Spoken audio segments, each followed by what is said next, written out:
할렐루야. 반갑습니다. 오늘 이날도 온전히 주의 말씀을 통해서 여러분들이 성령 충만하시고 주의 말씀을 통해서 여러분들의 삶이 날마다 새로워지시기를 주님의 이름으로 축복합니다. 청도에서는 아주 특별한 감이 나옵니다. 제가 처음 대구 지역에 이사를 와서 이 감을 보고 상당히 놀랐는데, 이 감은 바로 씨가 없는 감입니다. 이름하여 청도 반씨.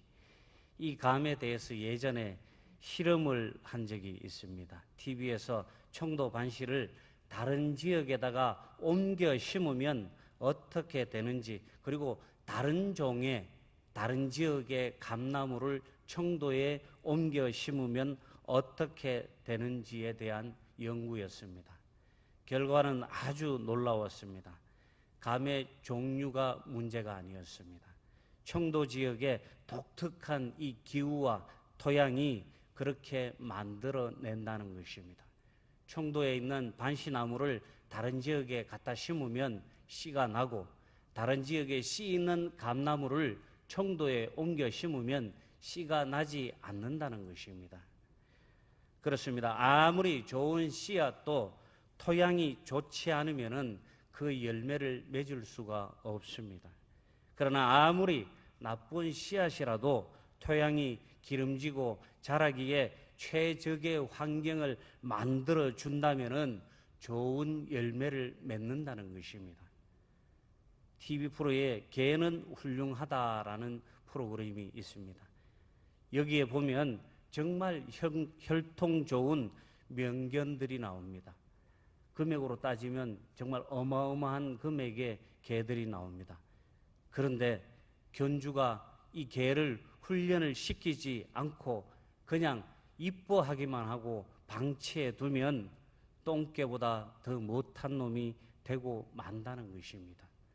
좋은 열매를 맺으려면 좋은 토양과 환경이 필요하고, 명견이 되려면 좋은 주인을 만나서 좋은 훈련을 받아야 하는 것입니다. 성도도 마찬가지입니다. 오늘 본장에서 예수님께서 7가지의 비유를 말씀하시는데, 그 첫 번째 비유가 바로 오늘 본문의 씨 뿌리는 비유입니다. 그런데 그 비유들이 모두 제각각 다른 것들을 가리키고 있는 것이 아닙니다. 하나의 주제, 즉 하나님 나라의 다양한 모습을 말씀하시는 것입니다. 이것을 위해서 다른 복음서에는 없는 누룩 비유나 가라지 비유, 감춰진 보화 비유, 진주 비유, 그물 비유 등이 본문 13장에 등장합니다.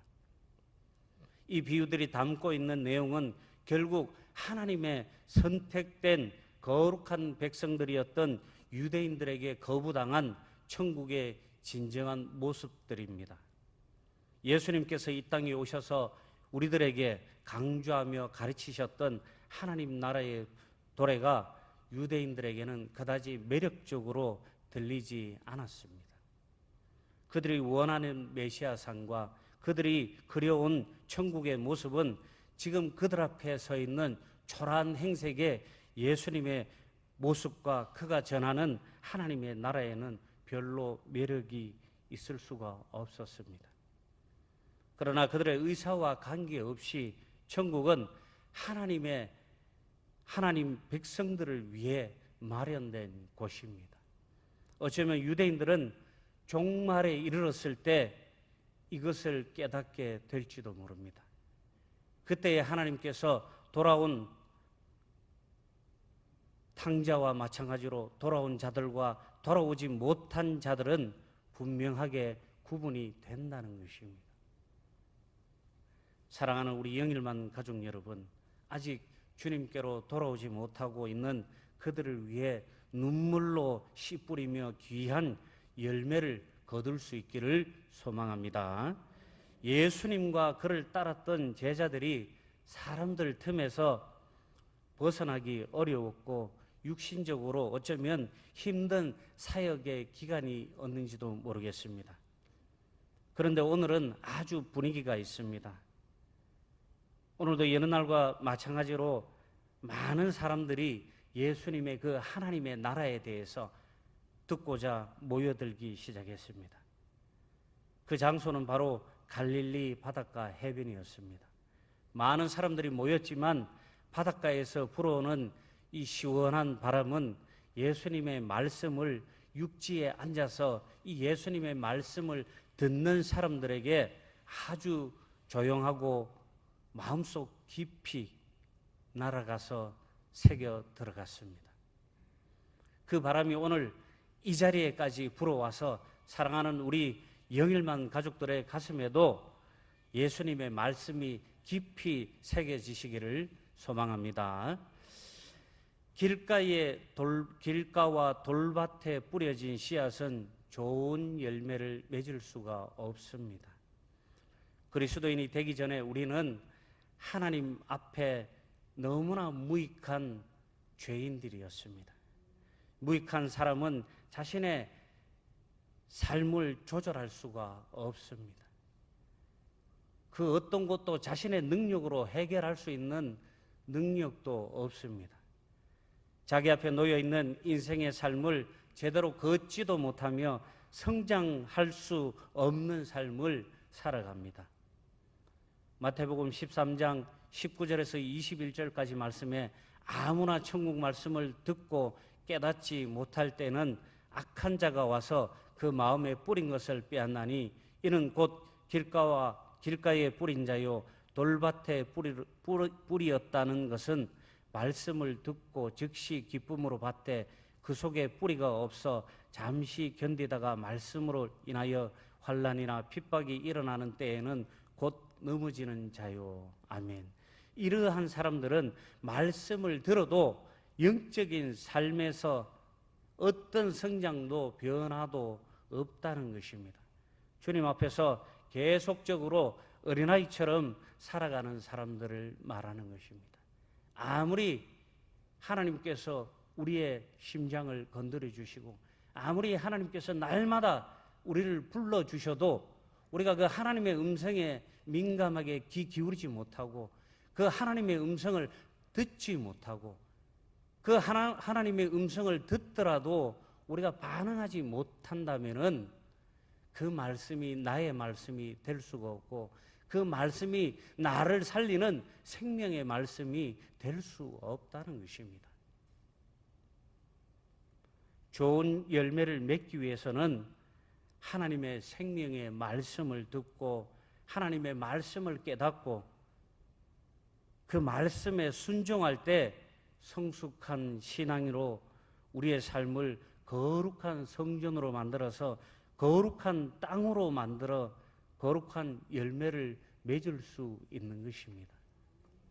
사랑하는 성도 여러분, 영원히 마르지 않는 생명수를 마시고 생명의 떡을 먹으셔서 날마다 거룩한 성장으로 거룩한 열매 맺는 여러분들 다 되시기를 소망합니다. 가시떨기에 뿌려진 씨앗은 열매를 맺을 수가 없습니다. 농사를 지을 때 주변 땅에서 모두 세세히 돌볼 수는 없는 경우가 많습니다. 그러면 손길이 잘 안 닿는 곳에는 잡초가 무성히 자라고 또 그곳에는 풀벌레들도 생기고 온갖 것들이 모이기 마련입니다.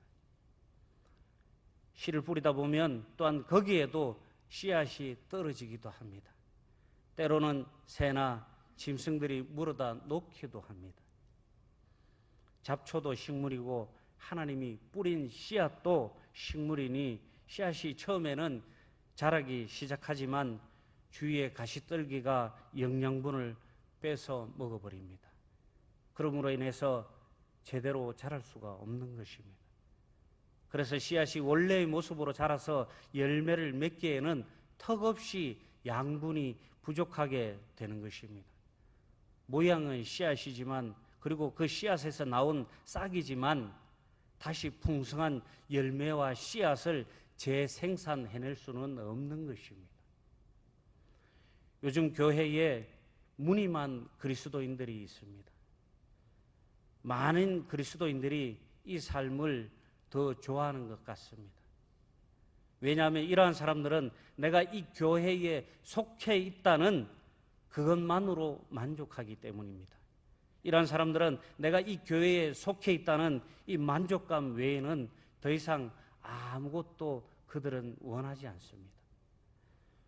오늘날 교회들은 이러한 썬데이 크리스천들로 점점 늘어나고 있습니다. 그리고 이들은 신앙의 연식이 깊어갈수록 성경의 지식만 쌓이게 되어서 영적인 삶은 점점 더 초라해지는 것입니다. 유대인들은 율법을 날마다 읽고 외웠지만 그들의 삶은 결국 구원받지 못했습니다. 그들은 날마다 율법을 토시 하나 틀리지 않고 외웠지만 결국 예수님을 메시아로 믿지를 못했습니다. 결국 그들은 예수님을 만났음에도 불구하고 예수님의 손을 잡지 못했던 것입니다. 날마다 우리가 교회에 오는 것도 중요하지만 더 중요한 것은 인격적으로 주님을 만나야 한다는 것입니다. 내가 주님을 만나고 그 사모하는 주님께서 하시는 그 말씀을 내가 듣고 그 말씀에 순종할 때 우리의 삶이 거듭나고 우리의 삶이 바뀌어지고 우리의 삶이 행복해진다는 것입니다. 이것이 바로 하나님께서 우리에게 부탁하시는 것이고 이것이 바로 예수님께서 비유를 들어서 아주 듣기 쉽게 아주 기억에 남도록 설명해 주시려고 하신 것입니다. 오늘 이날도 온전히 하나님의 말씀을 통해서 여러분들의 삶을 채워가시기를 주님의 이름으로 축복합니다.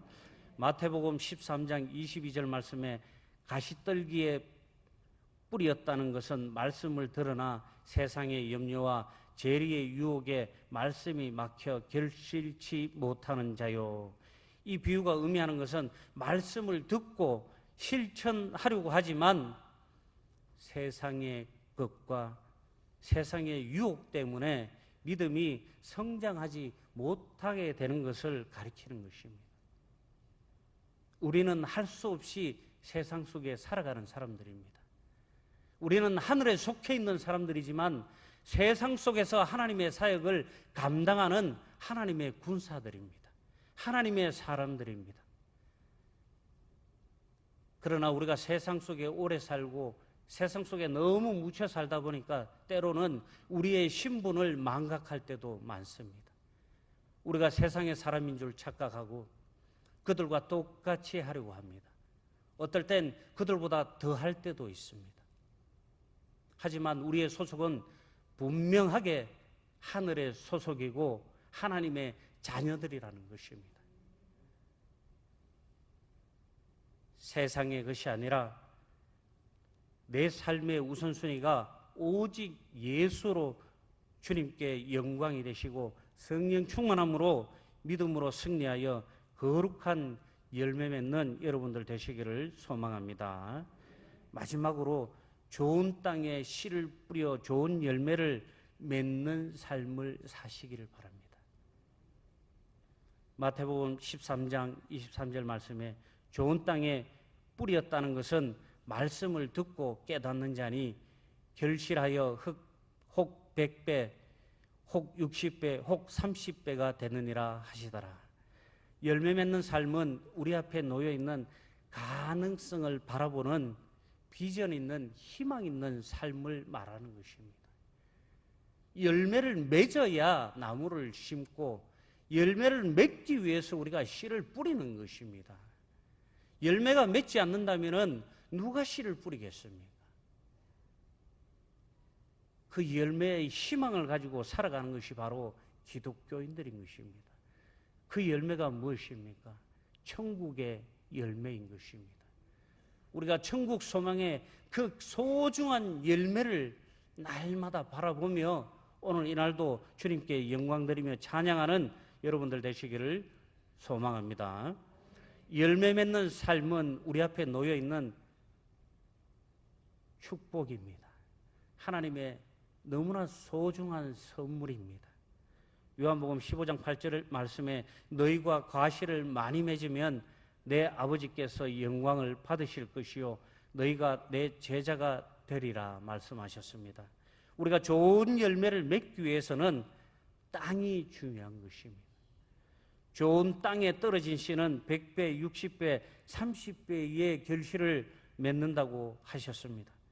이런 결실을 맺으려면 열매가 잘 맺을 수 있는 충분한 조건을 갖추고 있어야 하는 것입니다.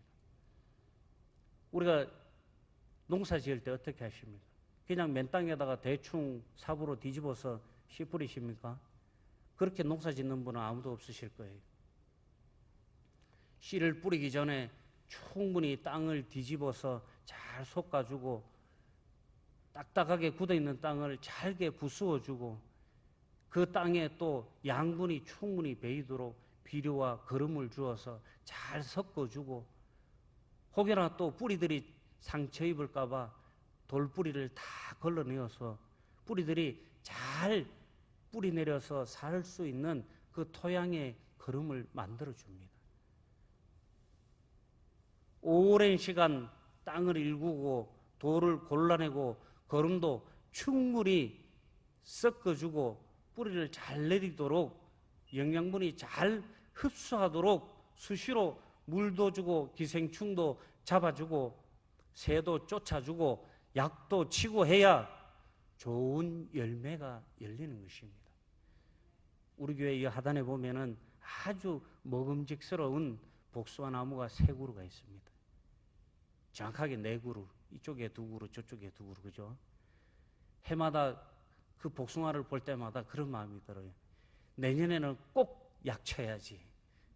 내년에는 꼭 약쳐서 맛있게 익혀서 한번 따먹어 봐야 되겠다. 그런 다짐을 하지만 그래 보지는 못합니다. 어떻습니까? 익기도 전에 새들이 와서 다 쫓아 먹어버리고 익기도 전에 벌레들이 와서 이미 다 갉아 먹어버립니다. 관리가 안 되면은 아무리 좋고 아무리 먹음직스러운 그 복숭아도 먹을 수 없게 되는 것입니다. 이것이 바로 자연의 섭리고 하나님의 섭리인 것입니다. 이것을 관리하고 이렇게 살아가라고 하나님께서 우리를 세상의 청지기로 세워주신 것입니다. 생육하고 번성하고 정복하고 다스리라. 하나님께서 우리에게 이러한 사명을 주시는 것이 뭐하라고? 열매 맺으라고. 우리의 신앙도 좋은 열매를 맺기 위해서는 하나님의 말씀을 듣는 것에서 그치는 것이 아니라 이 말씀을 깨달아야 하는 것입니다. 말씀을 깨닫는 마음을 믿는 마음입니다. 정직하고 진실된 순종하는 그 마음이 있어야 하는 것입니다. 이런 마음은 진리의 영이신 성령의 역사인 것입니다. 성령 충만하면 우리의 신앙의 성장의 돌밭 같고 가시밭 같은 이 마음의 옥토와 같은 역할을 하게 되고 옥토로 만들어 주신다는 것입니다. 성령의 은혜는 이런 마음속에서 말씀이 잘 성장하여 결실을 맺도록 길가와 같은 굳은 마음과 돌밭과 같은 장애 요소를 거침없이 제거해 주시고 가시떨기와 같은 세상의 염려와 이 물질의 탐욕을 깨끗이 씻어 주신다는 것입니다. 우리가 거룩한 열매를 맺도록 날마다 도와주시는 성령의 하나님께 날마다 찬양하며 기도하시기 바랍니다. 성령 충만한 말씀으로 성령 충만함으로 우리가 말씀을 듣고 그 말씀을 믿고 그 말씀에 순종해서 거룩한 열매를 맺는 여러분들 되시기를 소망합니다. 열매를 맺을 때 얼마나 빨리 맺느냐 이것이 중요한 것이 아닙니다. 하나님께서 우리에게 주시는 때가 다 있다고 예수님께서 말씀하셨습니다. 이 세상의 모든 것들이 다 때가 있다고 예수님께서 말씀하셨습니다. 그렇습니다. 이 열매도 좋은 열매를 맺기 위해서는 그 때가 되어야 한다는 것입니다. 길가의 씨는 싹을 낼 기회조차 얻지 못할 확률이 높습니다. 그러나 얕은 돌밭은 오히려 싹을 빨리 낼 수는 있습니다. 그렇지만 이내 금방 그 시련을 이기지 못하고 뜨거운 때약볕에 시들어 버립니다. 신앙에서 중요한 것은 속도가 아니라 달콤하게 다가오는 유혹을 믿음으로 이기는 인내가 필요하고, 말씀 때문에 겪게 될 환난도 고난도 핍박도 이겨내야 나의 삶에 귀하고 거룩한 열매가 열리는 것입니다. 은혜의 종으로, 그리스도의 종으로 사는 것은 편하고 재미있는 일은 아닙니다. 저도 신학교 가기 전만 해도 그야말로 너무나 스펙타클하고 재미나게 살았습니다. 집에 붙어 있을 시간이 없었어요. 놀러 다닌다고. 지금 여름 시즌에는 바다 밑에 들어가 있어야지 땅 위에 있으면 안 됩니다. 가을이면 산으로, 겨울이면 눈밭으로 온 천지 놀러 다니기에 바빴습니다. 그때에 비하면 지금의 삶은 너무나 무료하고 지루할 수 있습니다. 그렇지만 지금의 삶이 훨씬 가치 있고 행복한 시간인 것입니다. 이것은 바로 우리가 거룩한 하나님의 열매를 거두기 위해서 애쓰는 시간이기 때문에 그런 것입니다. 나의 삶에 귀하고 거룩한 열매가 열리기 위해서는 은혜의 종으로, 그리스도의 종으로 살기로 다짐하고 그 삶에 매진하고 살아야 하는 것입니다. 겉으로만 그리스도인이고 겉으로만 은혜의 종이 아니라 나의 삶을 송두리째 주님께 맡겨야 하는 것입니다. 나의 삶을 송두리째 하나님께 맡겨야 하는 것입니다. 우리의 시간을 송두리째 교회에 맡길 수 있어야 하는 것입니다. 요즘 교회 보면 이런 분들이 많이 없어요. 시간 날 때 와요. 뭘 부탁하면 바빠서 못 온대요. 뭘 하시라 그러면 너무너무 바쁘셔요. 다들 돈 버시느라고. 이해합니다. 먹고 살아야 되는데 왜 하겠습니까? 저도 나중에 늙어서 박스 안 줍고 운동장에서 풀 안 뽑으려고 열심히 저축하고 있습니다. 그렇지만 그 삶이 우리를 온전하게 붙들어 주는 것은 아닙니다. 더 중요한 것은 지금 이 시간 우리가 하나님께 영광 드려야 한다는 것입니다.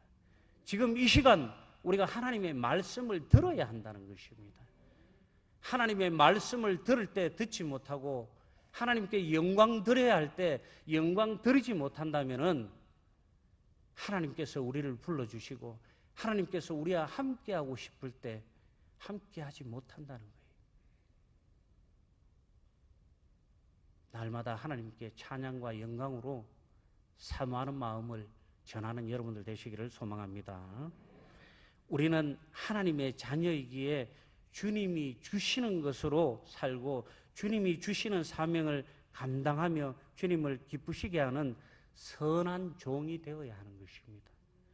성도는 선한 종의 열매를 맺어가야 하는 것입니다. 종은 자신의 마음대로 일하는 사람이 아닙니다.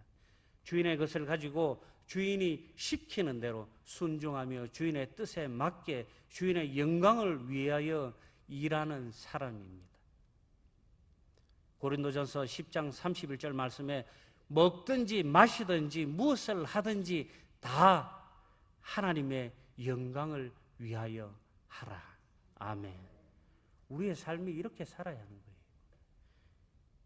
따라서 성도는 주님이신 하나님의 뜻에 따라서 주님께 영광 드릴 때 거룩한 열매를 맺는 줄로 믿습니다.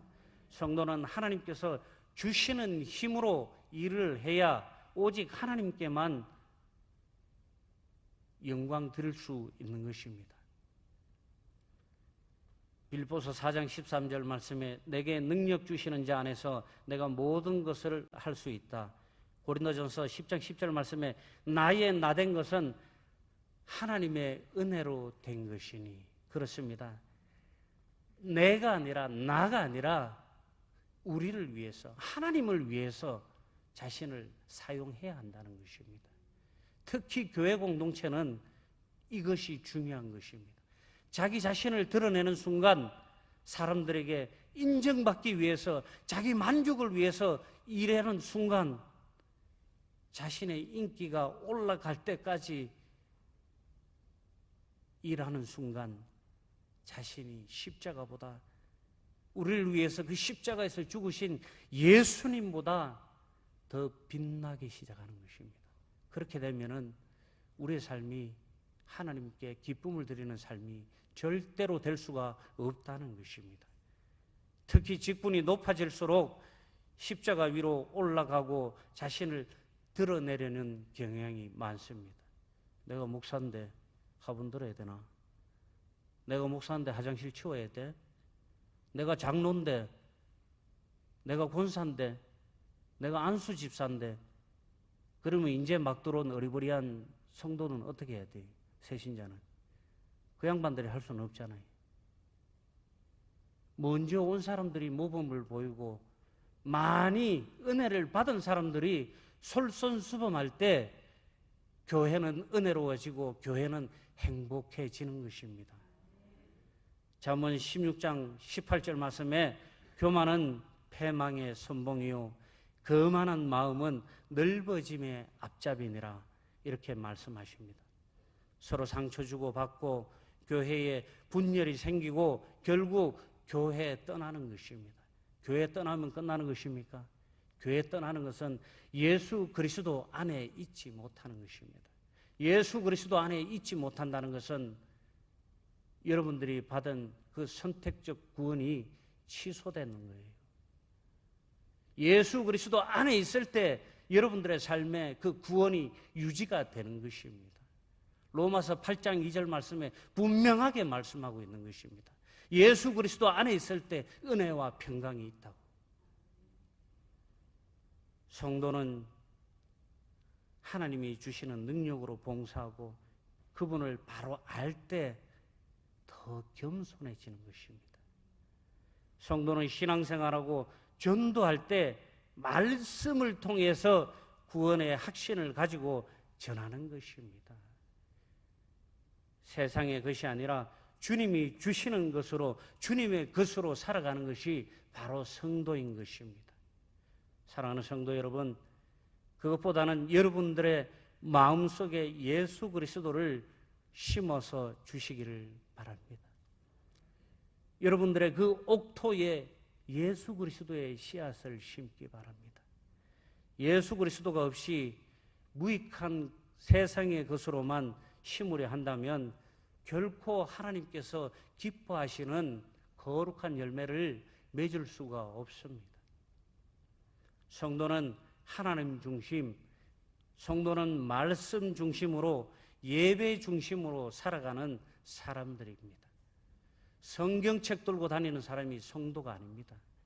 요즘은 성경책이 흔해서 서점 가면 2만 원, 3만 원 주면 원하는 대로 살 수 있어요. 요즘은 심지어 성경책 교회 올 때 들고 오지도 않아요. PPT 다 띄워주잖아요. 스마트폰 눌리면 다 나오고. 그거보다 더 중요한 것은 내가 성경을 먹어야 한다는 거예요. 내가 하나님 말씀을 듣고 그 말씀이 내 삶 속에 들어와야 한다는 것입니다. 성경책 들고 오고 안 오고가 중요한 게 아니에요. 그 성경이 나의 삶에 들어와야 중요한 거예요. 여러분들의 삶에 예수 그리스도의 그 말씀의 씨앗을 심는 여러분들 되시기를 소망합니다. 또한 성숙한 성도는 하루아침에 이루어지는 것이 아닙니다. 스페인의 유명한 작가 돈키호테를 지은 이 세르반테스는 돈키호테라는 작품을 통해서 로마는 하루아침에 이루어지지 않았다라는 명언을 남겼습니다. 대제국 로마 제국도 하루아침에 완성된 것이 아니라는 것입니다. 오랜 시간 동안의 훈련을 통하여 성숙된 성도를 만들어가는 것입니다. 영국의 데이비드 리빙스턴이라는 선교사이자 탐험가인 사람이 있습니다. 이분께서 굉장히 멋진 말씀을 하셨어요. 사명을 가진 사람은 그 사명을 다하기 전에는 죽지 않는다. 여러분들은 사명자이십니까? 크게 아멘 하셔야죠. 여러분들 사명자이십니까? 아멘. 사명자는 사명 다하기 전에는 죽지도 않지만 죽어서도 안 되는 것입니다. 하나님께서 여러분들에게 주신, 예수님께서 여러분들에게 주신 그 사명을 다 감당하시기 전에는 여러분들 마음대로 죽어서도 안 되는 것입니다. 이것이 바로 하나님께서 우리에게 주시는 은혜요, 사랑이요, 사명인 것입니다. 죽도록 충성하고 절대로 포기하지 않는 마음으로 사역하시기를 주님의 이름으로 축복합니다. 사랑하는 영일만 가족 여러분, 이 시대에, 이 세대에 세상의 것으로 채우고 그것들에 물들면서 살아가는 것이 아니라 우리가 좋은 거룩한 열매를 맺는 사람들이 되기 위해서 날마다 하나님의 말씀을 듣고 그 뜻에 따라서 순종하는 삶을 살아가시면서 여러분들의 마음밭을 이 세상 최고의 옥토로 만드셔서 하나님께서 원하시는 거룩한 열매를 맺으며 살아가는 성도들이 되시기를 주님의 이름으로 축원합니다. 기도하겠습니다.